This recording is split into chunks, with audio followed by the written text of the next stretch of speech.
DJ Tillu response చూస్తే టిల్లుగాడ మజాగా అనాల్సిందే. DJ Tillu release అయి 2 ఏళ్లైనా కూడా సీక్వెల్ తోనే వస్తానని మధ్యలో మరే సినిమా ఒప్పుకోలేదు సిద్ధు జొన్నలగడ్డ.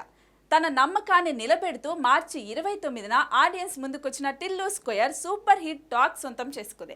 23 కోట్లకు పైగా ఓపెనింగ్స్ రాబట్టి టిల్లుగాడి క్రేజ్ ఎలా ఉందో ప్రూవ్ చేసింది. ఖచ్చితంగా ఈ సినిమా నిర్మాతలకు భారీ లాభాలు తెచ్చిపెట్టడం గ్యారంటీ.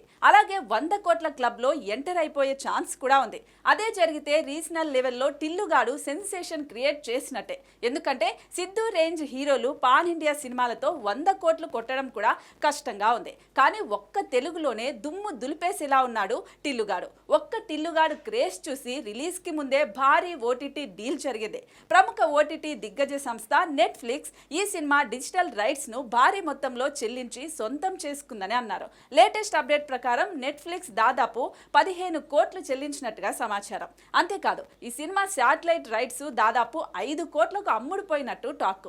దీంతో టిల్లుగాడి క్రేజ్ ఎలా ఉందో అర్థం చేసుకోవచ్చు. రిలీజ్ అయిన నెల తర్వాత ఈ సినిమా ఓటీటీలోకి వచ్చే ఛాన్స్ ఉంది. ఈ సినిమాలో సిద్ధు, అనుపమ పరమేశ్వరన్ మధ్య వచ్చే లిప్ లాక్ సీన్స్ యూత్ ని అట్రాక్ట్ చేసే విధంగా ఉన్నాయి. ఈ సినిమాకు సిద్ధు జొన్నలగడ్డ కథ, స్క్రీన్ ప్లే అందించారు. మల్లిక్ రామ్ దర్శకత్వం వహించాడు.